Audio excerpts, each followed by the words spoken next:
You there? Is Sharon near you? Because she was laughing her ass off when you called me earlier. And I'm like, oh, whatever this is, it's going to be good. This is going to be gold. Yeah, she's upstairs on listening on the iPad, I think. Okay, so to preface this, Are I just got a phone call out of the blue. And it's Sharon, Goalie's wife, Dave's wife, and Dave. And they call me, and it's like, hello, Goalie. And he's like, I just finished Bioshock Infinite. And Sharon starts to bust out laughing. And I could just hear that this is going to be a rant of all time. So I'm like, shut up. We're going to Spreaker. We want to read. Okay. What do you want to know? Everything. I want to know why. I've never played any of the BioShocks. I want to know why such a great story turns into some, time machine, ripple in time, alternate universe. Butterfly effect. Yeah, the whole 9 yards. Yeah. I mean... Oh, Jason's asking how bad it is. How bad is it? It's bad. It's bad. I mean, I've heard all these great things, BioShock, and my wife played it, and she's like, so I asked her, how was the ending? And she's like, I don't know. I don't know. She's like, sucked, I think. It sucks, I think. She's like, That's the name of this episode. She goes, I didn't understand it, and I'm replaying this in the back of my mind. And don't get me wrong, I love time travel movies, and you see yourself in a mirror, or I get it all, but so I guess how can you be two people at the same time? Okay, so I actually had to read. Remember, I was telling you about that Venture Beat article that it was like 3 pages long that it needed to explain the ending. Yeah, let me just tell you my thoughts. It's not on. Bring it down. Yeah, we'll figure it out. I'm trying to get her to play it on the iPad. I don't know. It should work. Yeah. The only thing I can think of. Okay, now this is total spoilers. So if you haven't finished BioShock Infinite, you need to sign off now. I don't want hate mail.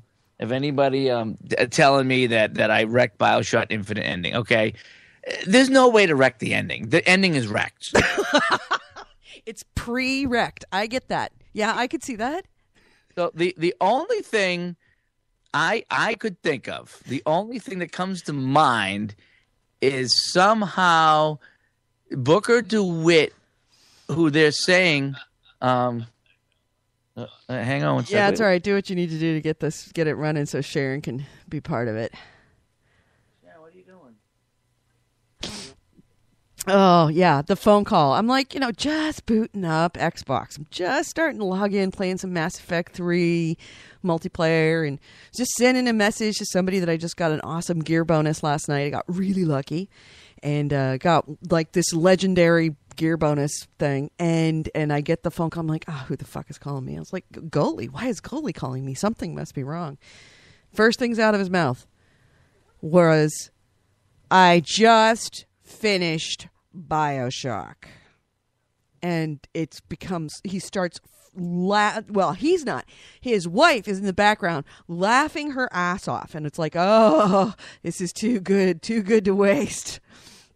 I kind of want to save this until Dave gets back on, but okay, I'm back. Okay, good. The wife's trying to listen on the iPad, and she actually was playing the old one, so I got live now because she wants to hear, she wants it explained.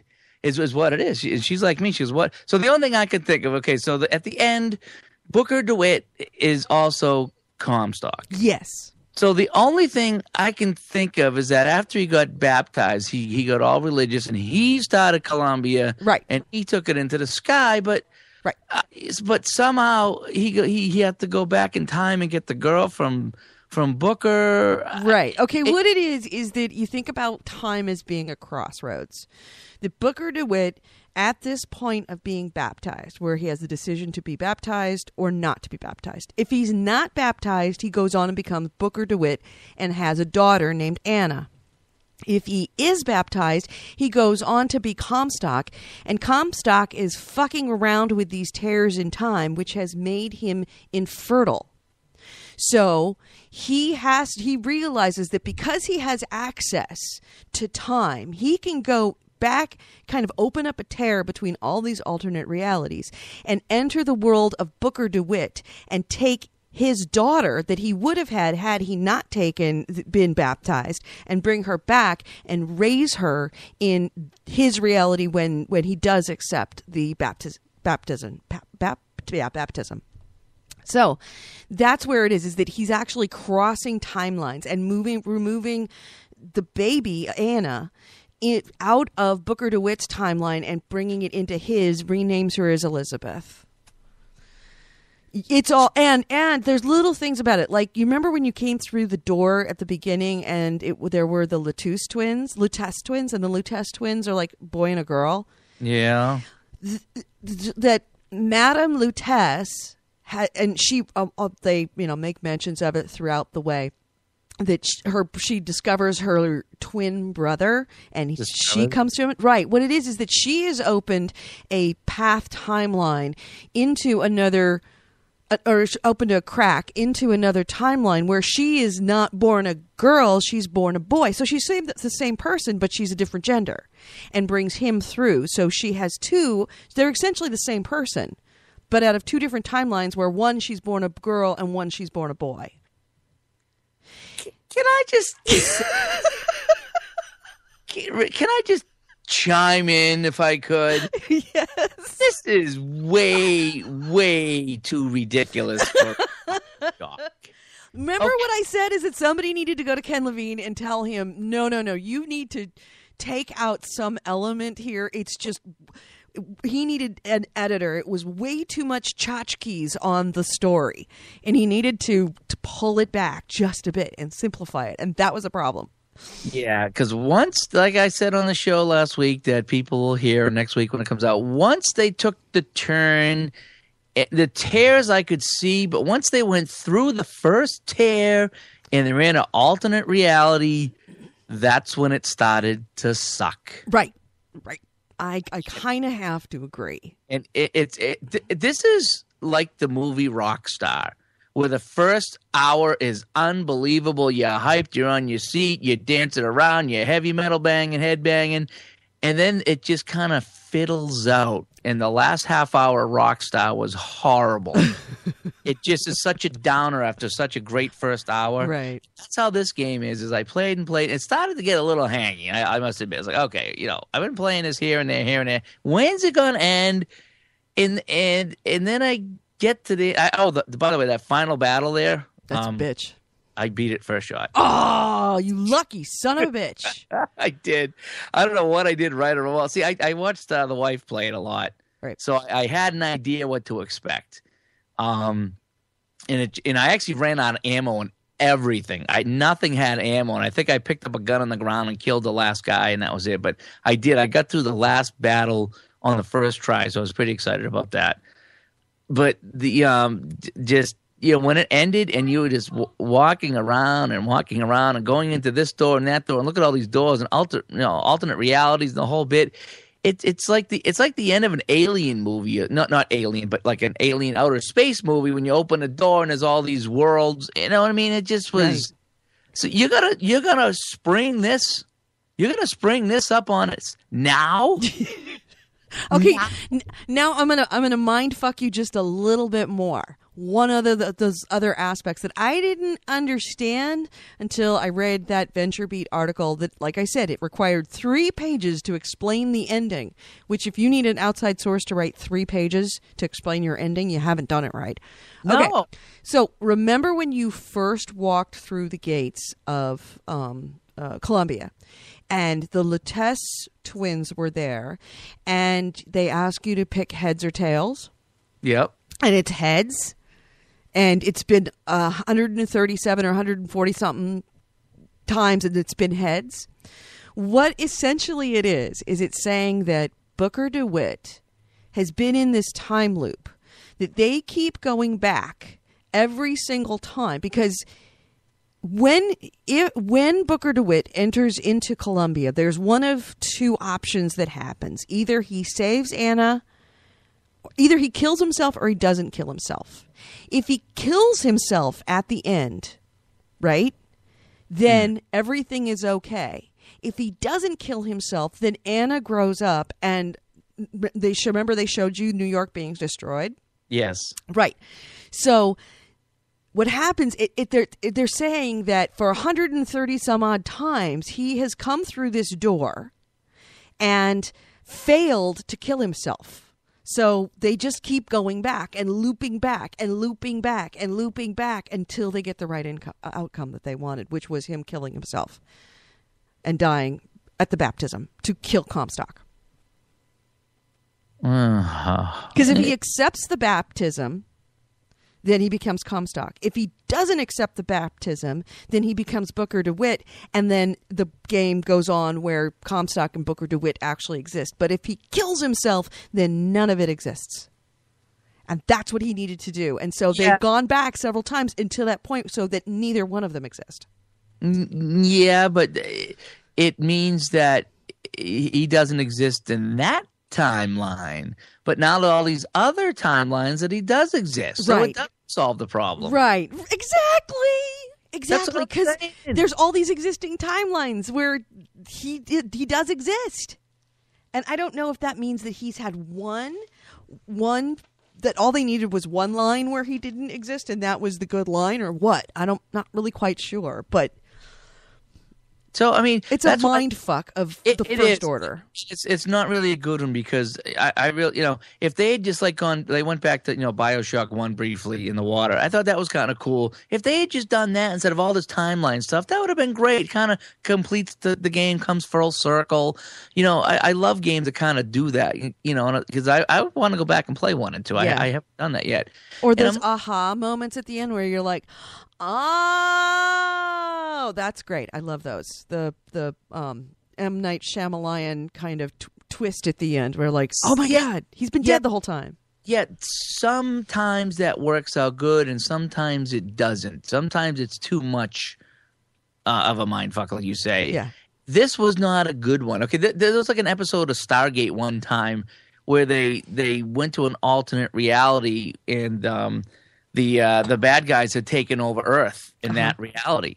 And so they were trying to convince the people in that reality that, well, it's too late for you, but send us back to our reality so we can save the planet. Right. So basically, screw you guys. I'm going home. Right. So, I mean, so that's where it's, so he kills himself in this reality, but there's all these other doors that Comstock lives in. So it made no sense that he kills himself. It doesn't stop anything because it's still going on somewhere else. I guess they kind of mention at the end that there are certain fixed points in time. It's kind of like the Doctor Who theory that there are certain fixed things in time, and that by altering those, you alter all others. It's not just one random event, but it's kind of a crossroads event on all other realities. And it may be that he essentially negates all other realities by killing himself in that one. Yeah. I don't know. Listen, I'm not going to pretend I understand this thing any better than you. They did this I mean, if he was Comstock, okay, and they didn't do all these tears, and if they did one tear in time, not the alternate reality thing, if they just opened up a tear and they went back and they got the daughter in a time warp thing, that would have been so much better than all these alternate timelines. I agree. Okay? So the whole time thing, it's like, if they had done the time thing and they explained that the lady went back and found her, whatever, it was a boy instead of a girl. I mean, I guess that's even an alternate timeline, I guess. But just the whole, going back in time or going forward in time, I'm okay with that. The alternate realities, once they step through, they become part of that reality. So where was the Booker DeWitt in that reality? Right. That's always what I've had a problem with, was when people move from one reality to the other. Assuming all realities, all strands of time are equal, you've changed your strand of time and crossed it over. It's what happens, like I said, what happens to that person? It's just it needed editing badly. Somebody needed to go to Ken Levine and go, no. Kind of like when George Lucas stopped getting Marsha Lucas to tell him, to help him write the stories. He needs someone that could say no, but they're so powerful and they've got so many big ideas and they need someone that they respect to be able to go, that's too much. You need to take that out. Put it in your next game. And that's the other thing. I just wish, especially with a game, you've got so many options of doing future stuff. Maybe he is like George Lucas, that he knows what the next Bioshock's going to be and the next one. So he already has a timeline kind of or a story set in his own head. But in this one, Nick loved it. I was not entirely okay with it, and you hated it. And I think that kind of are the three realities of this game. Is that you are either going to love it, hate it, or you're going to be kind of like, but he needed an editor. Somebody to tell him stop. Yeah, I mean, well, this is my first kick with BioShock. I didn't play the other ones, and I saw the wife playing this one. I didn't like the railings. I started to get used to them a little bit, but you didn't know where to go. I agree. You didn't know where to. So I was like, get on it and jump off. Oh, nope, not here. Get on it and jump off. Oh, nope, not here. In combat, it did help a little bit, so you could get on and kind of heal up and let your shield, whatever. But you could just go behind cover and do the same thing. So I agree. I think I said just kind of as a side note when we first talked about it, I guess it was 3 weeks ago, that I thought the railings were too much. There was an unnecessary part of the combat. Yeah, there was just too. I don't know. I think BioShock. Like I said, I watched people play BioShock. I didn't play it, so I thought BioShock on itself is fine. You didn't need to go alternate reality. You didn't need to go rail system. You didn't need to gum it up and complicate it and turn it. It's almost like the ending of the remake of Planet of the Apes when he lands on Earth and the apes had taken over. It's like, what's up with that? When did that happen? Explain that ending to me. I thought that ending sucked too. Yeah, the surprise ending or the twist ending either is awesome or it's what the fuck. And this is a what the fuck moment. Yeah, I mean, I love to think like everybody else. You know what I mean? I love to think it through and try to piece it together and come up with it. But that Planet of the Apes ending, with the one with Mark Wahlberg, it made no sense to me. It really didn't. So it's Earth. Just like it is, but instead of people, it's apes. No, sorry, I'm not buying that. Where did that come from? You're going to spin that on at the end? You know what I mean? Yeah. I mean, Yeah. Right, and this might have actually worked. You make a point. It might have actually worked if they'd introduced this idea at the beginning rather than at the end. But leave it on the last one where you're like, what? Wait, whoa, back that up. Yeah, I mean, I didn't mind the tears when you could pick like open up med kits, open up a gun, open up a gun that shoots for you. That was kind of cool. Yeah, I like that. It's okay. Here, get that. Fine, got it. Open up, grab a med kit. So you kind of grabbing something out of. I mean, even that was kind of weird. So you're pulling a med kit through time from another something. I don't know. I mean. You got to be real careful when you do alternate realities because it really gets confusing. Yeah. And I don't feel as though they needed to go that route. I don't. The ending, okay. The more I think about it, okay, maybe when he after he's baptized, he's Comstock and goes on. But how does So if he's an old guy up in Colombia in the clouds, how is he also 25 or 30-year-old Booker DeWitt? You know what I mean? How did they pull him through time? I mean, right. So all these questions are out there, and there shouldn't be that many questions at the end of a game. You should be like, man, that was awesome. Instead of sitting here having a Spreaker cast, bitching and moaning about it. Well, I think that all the questions that we have answers, but they're so convoluted and buried in the game itself that you actually need someone to explain the ending to you. And whether it's a game, whether it's a book, whether it's a movie, if it needs explanation to the common intelligent human being, then there's something wrong. Yeah, it's not, like if you have a piece of art and that art, it's like, oh, well, let me explain to you why this art is important. Well, if you need to explain that, it's not important. There's something wrong. It's about communication, and this game just is a bad communicator in that way. Yeah, because I know that they all have answers. Everything has an answer. It just requires a lot of in fact, even going back. Like Jason Webb said at the beginning of the game, where he finds the note on the dead guy that says, "Don't fail this time." So shouldn't need to go back to the beginning of the game to figure out what's happened at the end. Yeah, no, I mean that's fine. I mean, if I had to go back and play it again and pick up on all these little things, that'd be kind of cool to say, "Oh yeah." Because the first time through, you have no idea. Right. And now you would going back and play it a second time, and you pick up on some of these things. I just think that there's so many holes, so many holes. I mean, it doesn't wrap it up in a nice little package for me. No, it does not. Just there's no package here.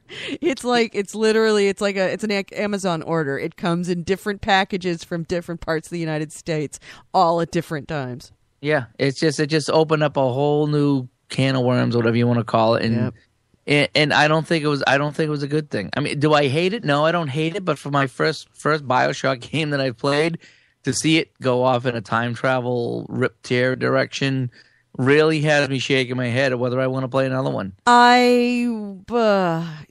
Don't consider if this game being indicative of what the other games are. The second game was had sort of a what the fuck kind of ending, not nearly what this is. The first game had a very clear ending, and I think that the endings are getting more convoluted as they're going along. Yeah. I would say go back to the original BioShock. Yeah, I might. Original BioShock is a really, really solid, straightforward game. You know what this was? You know what BioShock Infinite was to the series? This was Power Windows. What? This was the equivalent of Russia's Power Windows. Oh, I like Power Windows. Yes, exactly. Okay. Yes. They had, I think, Big Money was the big hit off of Power Windows. Everything else on that album was so far away from what Rush was, and everything since is so far away from what the first, 9 or 10 albums Rush were, and they never got back to. They've tried a few times to go back to Rush, but this was the equivalent of Power Windows. Right. After Power Windows, I don't know if I've purchased another Rush album, and I had cassettes, vinyl, and CDs and MP3s. I bought the first 10 albums 4 times because that's how much I like them. But right after Power Windows, they took a turn and never came back. Doesn't mean I still don't love the first 10 albums, but so this was, to me, it was like Power Windows for BioShock because it just went off. If this is the direction they're going in, I mean, you got to be kidding me. Yeah, go back to the first one. You're going to see a little bit of a difference in the video, the quality of the art, because obviously it's many years behind us. But I think you will like that. You'll just have a whole lot. They're going to be called what do they call plasmids instead of vigors, but it's a beautiful, straightforward game that has a little twist at the beginning. And then the BioShock 2 is in the same town, in the same area. And it is slightly more complex in the combat.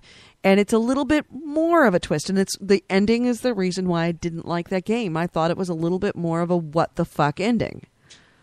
And then this one is it's such a mind fuck LSD trip. It was such a good game. It was so smooth. You followed the story. I like I said on the show, I became part of the environment. I was into it. I was learning about who I don't want to say good guys and bad guys were, but I mean, the different classes. Like Nick said, everybody knew their role. Right. Okay, you're the people who sit in the park all day. You're the people that shine the shoes. You're the people that make the machines.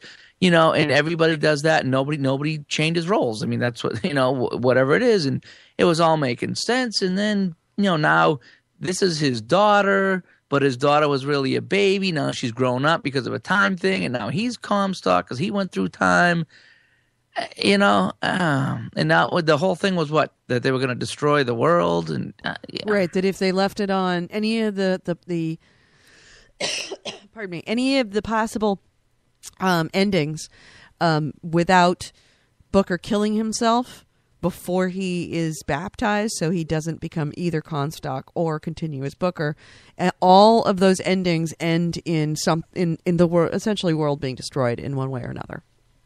Yeah, I think they could have pulled that off. They could have pulled that off much simpler. Right.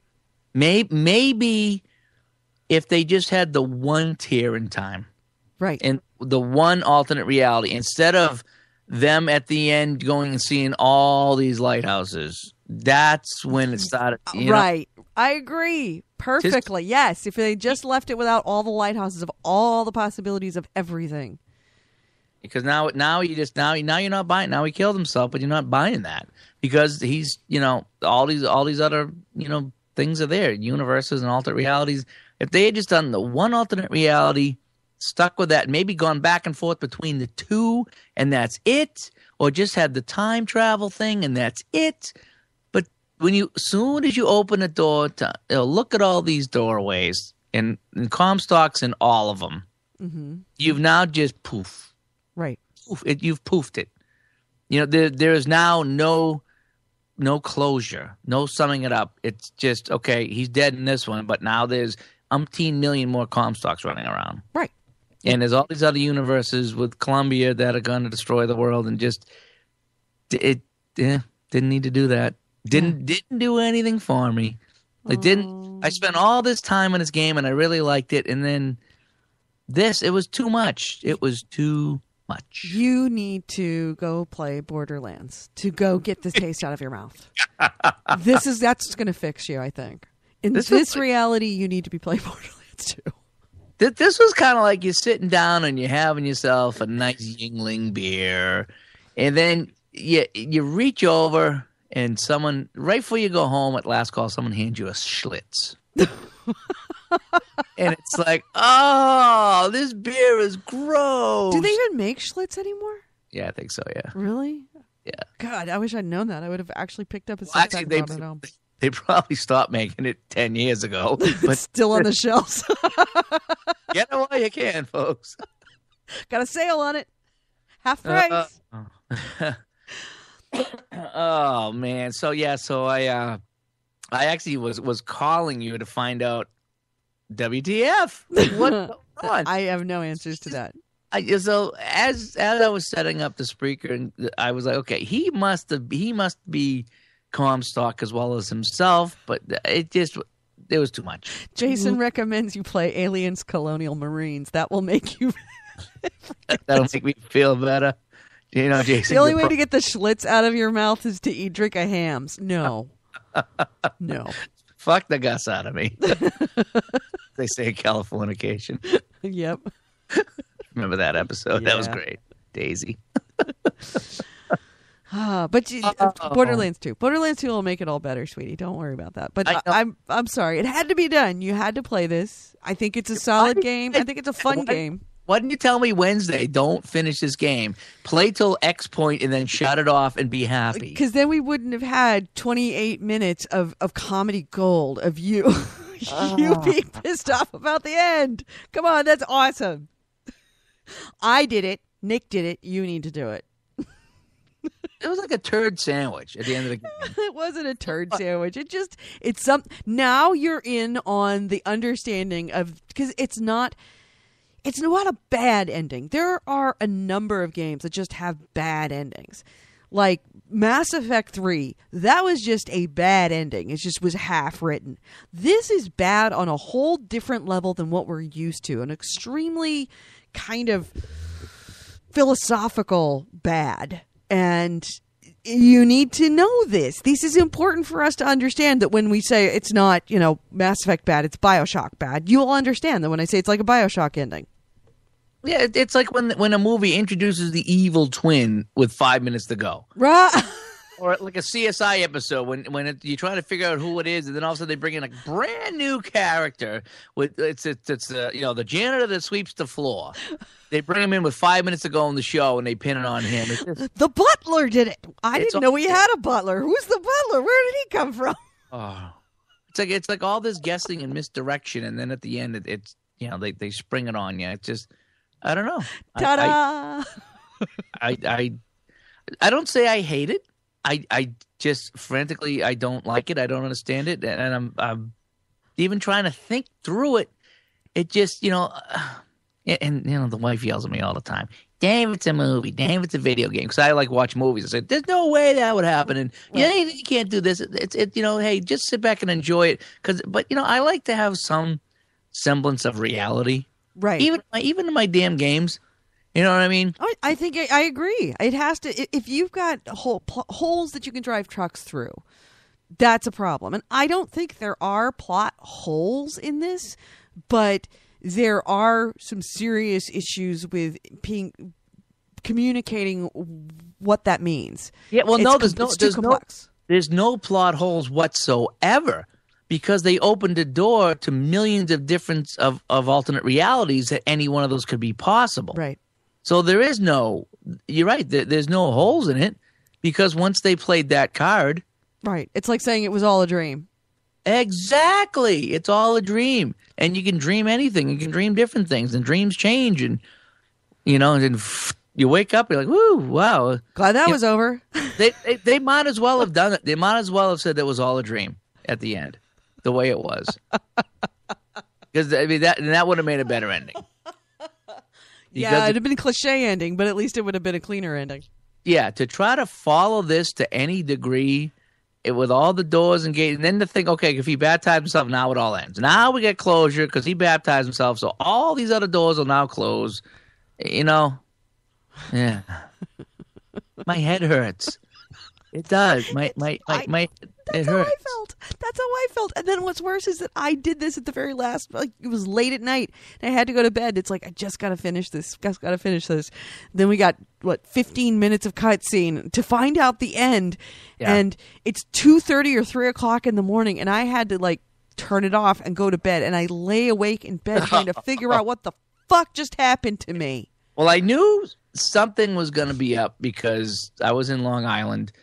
And the wife texts me and goes, I finished Bioshock. And I says, well, was that last battle? Was that the end of the game? She goes, no. Good for her that she didn't completely wreck it for you. Yeah. So I says, well, how was the ending? And she just is like, I didn't really get it. And so right then I knew that something was because she loved Bioshock 1 and 2, and she would have said, oh, wow, that was so unbelievable. It was so worth it playing all those hours, and then this. But she didn't. She kind of come away with a, I finished it. I think, I think it's a bad ending. Yeah. I said, what do and she goes, I couldn't get it. Yeah, well, I'm glad. I'm really glad. I know that this pisses you off, but I am personally glad that you played through it and saw it so that you can understand, because it is such a unique way of being an unsatisfying ending. Yeah, and I guess that is the best word for it. It is very unsatisfying. Not it didn't end. Right. It just didn't. It didn't end. I played all these hours trying to save the girl from Comstock, and then the way they went about it, it didn't really end. It just kind of goes on and on and on and on, and what do you do? Right. What do you do? You know what you do? You go play Bioshock. Borderlands. Borderlands 2. Go play Borderlands 2. Actually, I got that new sniper game I'm going to probably put in next. It's I don't know, Sniper Ghost 2 or something. I don't know. Yeah, go play something that is very straightforward. Yeah. I mean, again, I know we're in a city in the clouds, okay? So I mean, so you really can't be thinking too much reality going on. Right. But I was even buying that. I was buying into that this lady had the technology. and that the guy was a hero from the Wounded Knee battle and all this other stuff, and then they said the heck with the United States, and they shot up in the air. I buy that. And I actually loved that part of it because I know about Wounded Knee. I knew about the Boxer. I didn't really know much about the Boxer Rebellion, but I also didn't appreciate how close they were to it, that someone could have been a soldier at Wounded Knee and then also been a soldier at Boxer Rebellion if they had been in that kind of line of work. And I would go out while, taking breaks from playing the game, go out on the front porch while I'm having the cigarette. I'm looking up and reading the history of Wounded Knee. I'm reading the history of the Boxer Rebellion on Wikipedia.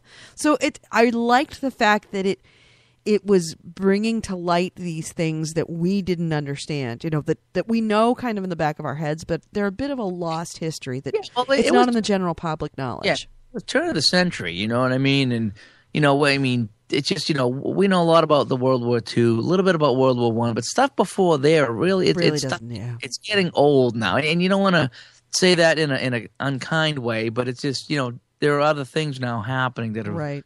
And especially those two, because especially Wounded Knee was characterized one way at the time and now is being viewed in a different way in retrospect, now that more of the facts have come. Well, not facts, but now that there's an openness to understand what happened.